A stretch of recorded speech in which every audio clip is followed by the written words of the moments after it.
You have been sending the applications. You have been rewriting the resume. You have been studying the interview questions, adjusting the cover letter, researching the companies, following up on the connections that someone said might lead somewhere. You have been doing everything you were told to do. You have been doing it faithfully for weeks or months or longer than you would like to admit, and the rejections keep coming. Or worse, the silence. That particular silence that is somehow heavier than a no. The silence that makes you wonder whether you were even seen at all. And underneath all of it, underneath the effort and the waiting and the managing of hope so that it does not become devastation, there is a question that you have not said aloud to anyone. A question that feels almost dangerous to think, let alone speak. The question is this all there is? Is this what my life is for this cycle of applying and waiting and being measured and being found insufficient or unnecessary or replaceable? Is a job the actual answer to what I am searching for? I want to sit with you in that question today. Not give you a motivational speech, not tell you 5 steps to a better resume. Sit with you because I spent my life at a door where people brought questions like this one, and I learned something about them that I want to share with you. The deepest questions rarely have the answers people expect. And this one is a job, the answer has an answer that most people spend their entire working lives never discovering. I want to give you that answer today. But first I need to show you something about the belief you are currently operating from. Because if I give you the answer before I dismantle the belief, you will nod at the answer and go right back to the belief. The belief is too deep for that. It needs to be seen clearly before it can be released. Here is the belief. It is so common, so universally held, so deeply embedded in the structure of modern life that almost no one thinks to question it. The belief is this: your security comes from your employment. Your worth is confirmed by being chosen. Your future is determined by which organization decides you are useful enough to include. The job is not just income. The job is identity. The job is proof. The job is the primary mechanism through which God or the universe or fate or whatever organizing principle you believe in delivers your portion to you. And therefore, the job search is not just a practical activity, it is a spiritual one. It is the act of putting yourself before the judges of the earth and waiting for their verdict on your value. I want to tell you something about this belief. Something I learned not from a book, but from watching it operate in real lives over many decades. The belief is not entirely wrong. Work is real. Income is real. The need to provide for yourself and those who depend on you is real and honorable and deserves to be taken seriously. I am not going to tell you that work does not matter, or that income is unspiritual, or that God will provide without you lifting a finger. That is not what I believe, and it is not what I have observed. But the belief is catastrophically incomplete, and the incompleteness is the part that is destroying you. Here is what is missing from the belief. A job is something a human organization gives you, and a human organization can take it back. On a Tuesday morning, with 30 minutes notice and a form to sign, it can be taken back because the economy shifted, because the company restructured, because someone above you made a decision that had nothing to do with your effort or your character or your faithfulness. A job is, by its nature, a temporary and conditional arrangement between you and another human entity. And when you place your security, your deep interior existential sense that you are going to be all right inside a temporary and conditional arrangement, you are building your life on a floor that can be removed. I know this because I watched it happen in Detroit during the years of the Depression. Men who had built their entire identity around their employment found themselves overnight with nothing to stand on. Not just no income, no self, no sense of direction, no answer to the question of who they were and what they were for, because the thing that had been answering those questions had been taken away. And it revealed something that had always been true but had been hidden by the activity of employment, that a job was never equipped to carry the weight those men had placed on it. It was never designed to be the foundation of a human life. It was designed to be one channel of provision among many. And when it was the only channel, when everything had been funneled through it, its removal was catastrophic, not just financially, but spiritually. I saw the same pattern in the prosperous years too. Men and women who had good employment, stable income, titles that the world respected, and who were deeply, persistently unsatisfied. Who lay awake not from financial pressure, but from a nameless restlessness that no promotion had resolved and no salary increase had quieted. Who came to the door not because they had nothing, but because what they had was not the thing they were employed. They were not called. And the difference between those two states in the interior experience of a human being is the distance between surviving and living. That is the word I want to land on. Called. Because I believe with everything I have that every human being who draws breath has been called to something, a specific, personal, unrepeatable assignment that God prepared for them and fitted them for before they were born. Not a job title, not a career category, an assignment, a work that is uniquely theirs, that flows from the particular gifts and the particular history and the particular presence they carry in the world. A work that no organization can give them and no recession can eliminate, because it does not originate with any human organization, it originates with God. And here's the tragedy I watched play out across 50 years of conversations at that door. Most people spend their entire lives searching for a job when what they are actually hungry for is a calling. They keep trying to fill the calling-shaped space inside them with employment, and employment fits that space the way a stone fits a wound. Not only does it not help, it prevents the real healing from arriving because the space is occupied. Stop searching for a job, not because work is unimportant, not because income does not matter, but because the job search has become, for you, the substitute for the harder and more important search. The search for the assignment God actually wrote your name on. Now I want to talk about my own life here, because I think it is relevant, and because I have never been comfortable asking people to trust a principle I have not lived personally. Before I entered the Capuchin order, I held a number of what the world would call jobs. I worked in a lumber camp in northern Wisconsin. I worked as a prison guard in Stillwater, Minnesota. I drove a streetcar in Superior. These were honest work, and I do not diminish them. But I want to tell you what they felt like from the inside. They felt like waiting rooms. Not unpleasant rooms, not shameful rooms, but rooms in which I was clearly not in the place I had been made for. There was a restlessness in me that the work could not address, no matter how faithfully I did it. It was not discontent for its own sake. It was the specific directional restlessness of a person who has a calling they have not yet found.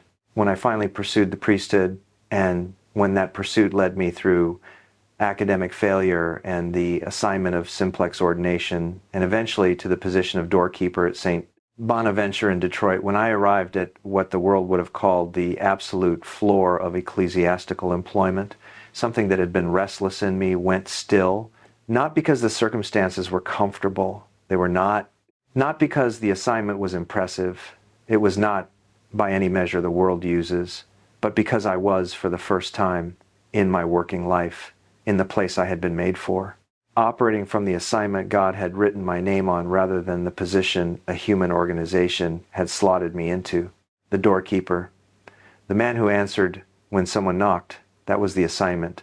And from that assignment, that apparently minimal, apparently marginal, apparently unambitious assignment came everything, the healings, the transformations, the hundreds of lives that were changed at that door over more than 20 years.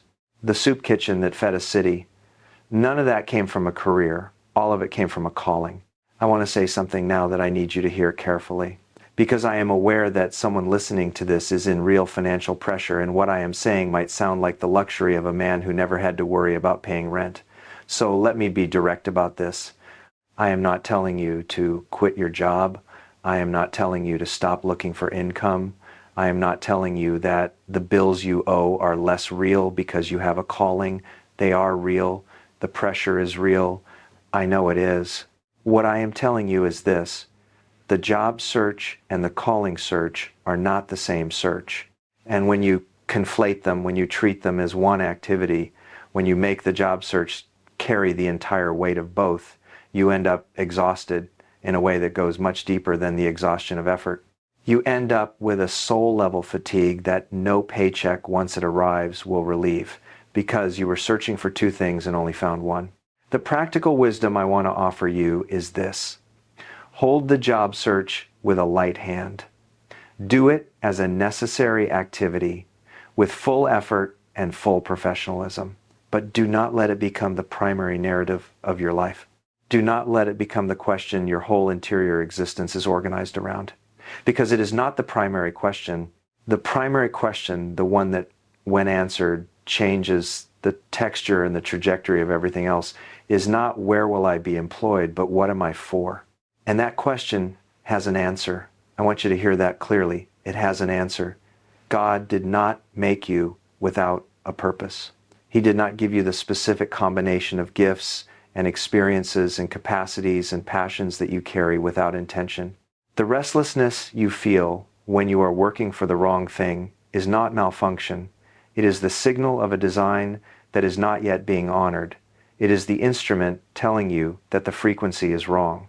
And your responsibility is not to silence the instrument. It is to find the right frequency. How do you find it? I want to give you something concrete, because I know how easily this conversation stays in the realm of the abstract and beautiful and practically useless. Here is what I observed over many years and many conversations about how people discovered their calling. It was almost never through a dramatic revelation, almost never through a single moment of clarity that arrived from nowhere. It was almost always through paying attention to what was already present, to what they were already doing when no one was watching and no one was paying them, to what they returned to when they had a free hour, to what they could not stop themselves from caring about, even when caring about it was inconvenient or costly. The calling was almost always hidden in plain sight, living already in the ordinary activity of the person's daily life, unrecognized as a calling precisely because it was so natural, so effortless, so obviously theirs, that they had dismissed it as nothing special. Let me say that again, because I think it is important enough to say twice. The thing you have dismissed as nothing special because it comes easily to you, that is frequently the thing. The gift you have undervalued because you assumed that if it were truly valuable, it would be harder, more credentialed, more officially recognized. That is frequently the assignment. God does not typically place a calling inside you in a form that requires a lengthy search to locate. He places it where you have been living all along, in the thing you love, in the thing you cannot help, in the thing that, when you do it, makes you feel like you are exactly where you are supposed to be, even if the world has not yet agreed to pay you for being there. The soup kitchen is the clearest example I know of what I am describing. Nobody hired me to feed Detroit. There was no job listing for that role. No organization placed a doorkeeper with a Capuchin community and said, "And in your spare time, please build a system that will sustain thousands of people through the worst economic collapse in modern history." The soup kitchen grew from a calling that was already operating, the calling to receive whoever came to the door with full attention and full generosity. The feeding of the city was a natural extension of the receiving of the individual. I did not plan it. I did not apply for it. I did not search for it. It arose from faithfulness to the assignment that was already in front of me, which led organically to an assignment larger than I could have imagined or engineered. This is how calling works. This is how God expands a life, not through careful career planning, not through strategic positioning, not through finding the right organization and working your way up its ladder, through faithfulness to the specific thing that is already in front of you, through taking what is already in your hands and offering it fully, without reservation, without waiting for official recognition or adequate compensation, through trusting that the God who placed the gift inside you has already. I want to address something directly, because I know it is sitting in the mind of the person who has been listening closely. You are thinking, Father, this is beautiful, but I have real financial needs right now. I cannot wait for a calling to generate income. I need a job and I need it in the next several weeks. And I want to tell you, I hear that. I am not dismissing it. And I want to give you something that I believe will actually help you in the immediate and practical dimension of your search. The person who is searching for a job from the ground of a known calling searches differently than the person who is searching from nothing. They are not desperate. They are discerning. They are not willing to take anything because they understand that anything is not the same as the right thing. They look for work that is aligned, not perfectly, not ideally, but genuinely aligned with what they know themselves to be for. And they bring to that work, even when it is imperfect and temporary and underpaid, the full force of a person who is not confused about their identity. Because their identity is not inside the job. Their identity is inside the calling. The job is a vehicle. The calling is the destination. And here is what I have watched happen over and over in the lives of people who made this shift. When you stop needing the job to be everything, when you stop requiring it to answer questions it was never designed to answer, when you carry your sense of purpose into the job rather than expecting the job to produce your sense of purpose, the job search changes. You become more attractive to the people on the other side of the interview table, not because you performed better, but because you carried something they could feel, a settledness, a clarity, a sense of direction that most candidates for most positions do not have. Because most candidates are searching for themselves in the job, and you have already found yourself somewhere the job cannot reach. I want to spend some time now on the practical question of provision, because I believe it is inseparable from the calling question, and I think separating them has caused a great deal of unnecessary suffering. The fear that underlies the desperate job search is almost always a fear of scarcity, a fear that if the income does not arrive quickly enough through the right channel in the form that was expected, there will not be enough, that the provision will fail, that God will not cover what He has not yet covered. And I want to speak directly to that fear because I watched it operate in too many lives to let it go unaddressed. I never went hungry. I want to say that plainly because I think the specific testimony matters. I owned almost nothing my entire adult life. I received no salary.